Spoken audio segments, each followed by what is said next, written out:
We were concerned during the speech when the talk about death panels came up. The president said it wasn't true. Democrats stood up and applauded. Democrats remained seated. There's nothing in any of these bills that would... Republicans, I'm sorry, that would, quote, pull the plug on Granny. Is there?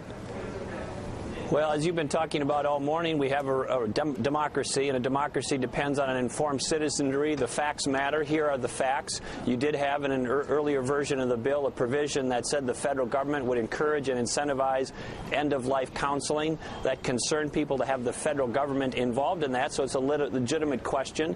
And even if that is removed, there's concerns that this thing is going to be so expensive, they're not going to be able to afford all that's promised, and somebody's going to have to make a decision to cut back, and people are concerned that if the federal government does that, have them rationing care, that's a real problem. And so those are not irrational concerns based on those facts. Now, but you know, there are no death panels here, though. Counseling is one thing. Having three people lining up saying, Granny dies, Grandpa lives, that's quite another. You can't get there from here. Well, what happens, Joe, what you call it or label it, but I think the facts are these. If you have a system like the United Kingdom where their breast cancer survival rates... We don't, Governor. With all due respect, this does not give us a system like the United Kingdom. I'm talking specifically about this bill.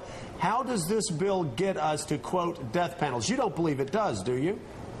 Joe, what if it becomes so expensive and the trajectory of it is even close to what's being predicted 10 years out, that they can no longer afford all that they promised and somebody has to scale back the care, and the federal government is now empowered to do that.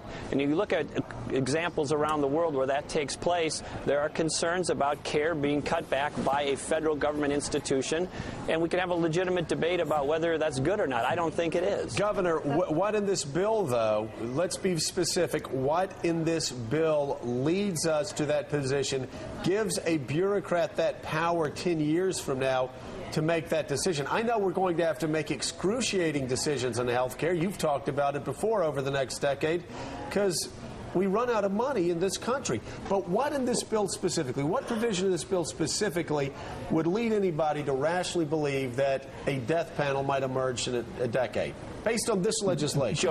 Joe, there is nothing in the legislation that directly says that. It's the indirect concerns that I'm trying to articulate that I think are at least worth raising.